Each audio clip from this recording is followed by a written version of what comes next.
नमस्कार मित्रों, मैं अनूप कुमार पांडे शिक्षा संकाय केंद्रीय संस्कृत विश्वविद्यालय से। आज हम राष्ट्रीय पात्रता परीक्षा के प्रथम प्रश्न पत्र शिक्षण अभिरुचि के विषय में चर्चा करेंगे। मित्रों, अभिरुचि शब्द सुनने मात्र से हमें भान होता है कि शिक्षण के प्रति हमारी अभिरुचि है या नहीं। इसी विषय को परखने के लिए इस प्रश्न पत्र में प्रश्न पूछे जाते हैं। अब अभिरुचि तो किसी भी क्षेत्र में बनाई जा सकती है, ऐसा आप कह सकते हैं, किंतु कुछ चीजें ऐसी होती हैं जो बनाई नहीं जा सकती। उसी प्रकार से अभिरुचि भी होती है। एप्टीट्यूड टेस्ट करने का मतलब ही होता है कि आप में शिक्षकत्व संबंधी गुण हैं या नहीं। जिनमें यह गुण आधारभूत रूप से विद्यमान रहते हैं, उसी को विकसित किया जा सकता है। शिक्षा का तात्पर्य भी है अंतर्निहित शक्तियों का विकास करना। अंतर्निहित शक्ति उसे ही कहते हैं जो व्यक्ति को जन्म से ही उसमें विद्यमान रहती है। उसी शक्ति का विकास करना ही शिक्षा है। अब शिक्षण अभिरुचि से तात्पर्य यह है कि शिक्षण करने की अभिरुचि व्यक्ति में विद्यमान है या नहीं, इसका परीक्षण करना। अब यहाँ पर ध्यान देने योग्य बात है कि बाह्य परिस्थितियां हम पर तभी हावी होती हैं या बाह्य परिस्थितियों का प्रभाव हमारे ऊपर तभी आता है जब हमारे अंतर्मन में उससे संबंधित कुछ अंश विद्यमान हो। इसी अंश को मनोवैज्ञानिक भाषा में मूल प्रवृत्ति कहते हैं। और भारतीय सभ्यता और संस्कृति का अध्ययन करते हैं जब हम, तो भारतीय वाङ्मय में इसको स्थायी भाव कहा गया है। जैसे जब हम सड़क से जा रहे हैं कहीं और दुकान में कई प्रकार के गाने चलते हैं, कोई व्यक्ति मिलता है, कुछ अनाउंसमेंट हो रहा है, कुछ बोर्ड या होर्डिंग हम देखते हैं, उन सभी के प्रति हमारा समान आकर्षण नहीं होता है। जिस भाषा को हम जानते हैं उस भाषा से संबंधित अगर कोई गाना हमें सुनाई देता है तो हमारी स्वयं ही अभिरुचि हो जाती है। उस गाने को हम ध्यान से सुनते भी हैं, समझते भी हैं और उसका प्रभाव भी हमारे ऊपर पड़ता है। लेकिन जिस भाषा को हम जानते ही नहीं हैं, उसका प्रभाव हमारे ऊपर कम पड़ता है। इसी को अभिरुचि कहा जाता है। अर्थात शिक्षण संबंधी स्थायी भाव या मूल प्रवृत्ति व्यक्ति में विद्यमान होगा, तभी वो आगे जाकर के एक बेहतर शिक्षक बन सकता है। इस संपूर्ण प्रश्न पत्र में जो भी प्रश्न होते हैं वो कहीं ना कहीं इसी के इर्द गिर्द घूमते रहते हैं कि इस व्यक्ति को भविष्य में एक उत्तम और योग्य शिक्षक बनना है। उसमें यह शिक्षण अभिरुचि से संबंधित तत्व या तथ्य विद्यमान है या नहीं। ठीक है, अब आगे हम शिक्षण के बारे में चर्चा करते हैं। शिक्षण का अर्थ। शिक्षण एक सामाजिक और औपचारिक प्रक्रिया है।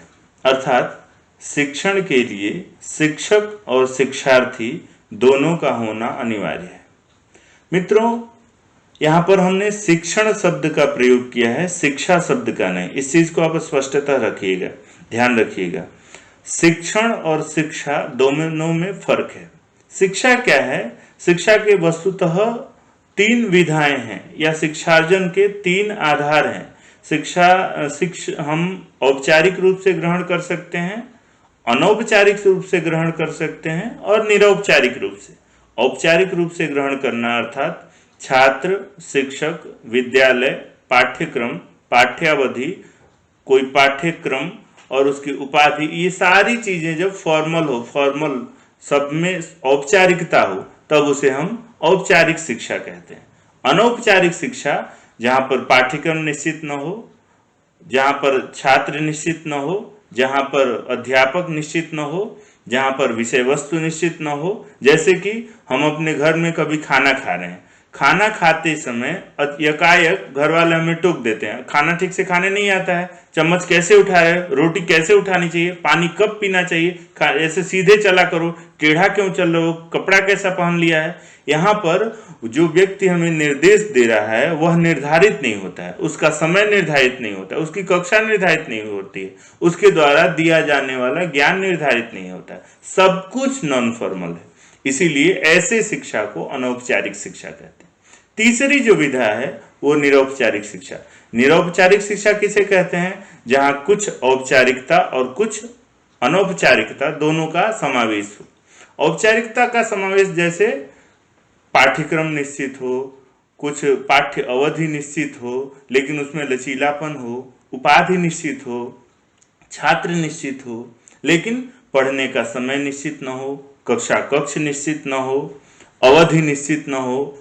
तो अर्थात जो भी दूरस्थ शिक्षा के माध्यम से या पत्राचार के माध्यम से जो शिक्षा होती है इसे हम निरौपचारिक शिक्षा कह सकते हैं। यहाँ कुछ औपचारिकता है और कुछ अनौपचारिकता है। तो यहाँ हमें ध्यान देने की बात है, हम यहाँ इस शिक्षा की चर्चा न कर रहे हैं, शिक्षण की चर्चा कर रहे हैं। शिक्षण क्या है? तो हमने लिखा एक सामाजिक और औपचारिक प्रक्रिया। सामाजिक प्रक्रिया अर्थात समाज के व्यक्तियों के मध्य संपादित होती है। दूसरी औपचारिक है। औपचारिकता से तात्पर्य है शिक्षक और शिक्षार्थी अनिवार्यतः दोनों की उपस्थिति होगी तभी शिक्षण का कार्य होगा। अर्थात शिक्षण के लिए शिक्षक का और शिक्षार्थी का इन दोनों का भौतिक रूप से उपस्थिति अनिवार्य है, तभी इसको हम शिक्षण कहेंगे। इसीलिए आपने सुना होगा शिक्षणाधिगम या शिक्षण और अधिगम दोनों साथ साथ शब्दों का प्रयोग किया जाता है। इसीलिए किया जाता है कि शिक्षण का लक्ष्य ही होता है अधिगम कराना, और अधिगम तभी होगा जब शिक्षण प्रभावी होगा। अर्थात अध्यापक और यहाँ पर छात्र इन दोनों की समकालिक उपस्थिति अनिवार्य है, तभी हम इसे शिक्षण कह सकते हैं। ये रहा शिक्षण का अर्थ। शिक्षण की परिभाषा। शिक्षण एक प्रकार का पारस्परिक प्रभाव है जिसका उद्देश्य है दूसरे व्यक्तियों के व्यवहारों में अपेक्षित परिवर्तन लाना। ये गेज की परिभाषा है। गेज का कहना है कि शिक्षण एक प्रकार का पारस्परिक प्रभाव है। पारस्परिक प्रभाव से तात्पर्य है आपस में होने वाली प्रक्रिया को पारस्परिक प्रक्रिया होता है कहते हैं। और इसका उद्देश्य क्या है? दूसरे व्यक्तियों के व्यवहारों में अपेक्षित परिवर्तन लाना। अपेक्षित परिवर्तन लाने को ही शिक्षा शास्त्रीय जो जगत है यहाँ पर अधिगम के नाम से जाना जाता है। दूसरे व्यक्तियों के व्यवहारों में अपेक्षित परिवर्तन लाना ही शिक्षण का उद्देश्य होता है।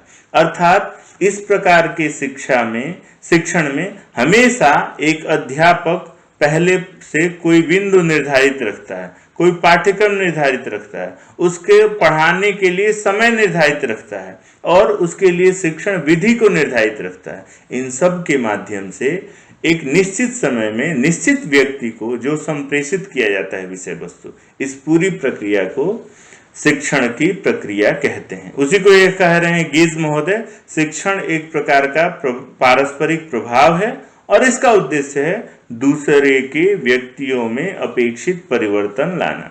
एक चीज आप ध्यान रखेंगे कि शिक्षा का भी उद्देश्य होता है व्यवहार में परिवर्तन लाना, लेकिन शिक्षा के कई अलग अलग प्रक्रियाएं हैं। शिक्षा को लेने में लचीलापन होता है, इसीलिए उसके अलग अलग 3 प्रकार का हमने पहले चर्चा किया समूह है।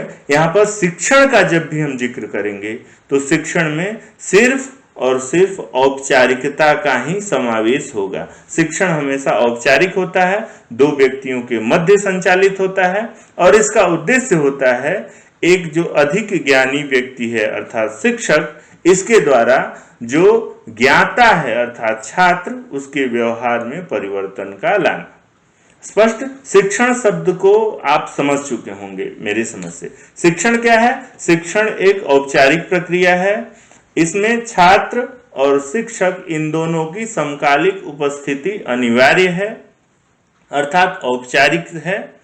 और इस शिक्षण के विषय में इससे आगे के व्याख्यानों में हम आगे की चर्चा करेंगे। शिक्षण अभिवृत्ति से समझना था हमें, और हमने अभिवृत्ति को समझा क्या है और दूसरा शिक्षण को समझा क्या है। अब शिक्षण के अन्य प्रारूपों पर अगली कक्षा में हम चर्चा करेंगे। धन्यवाद।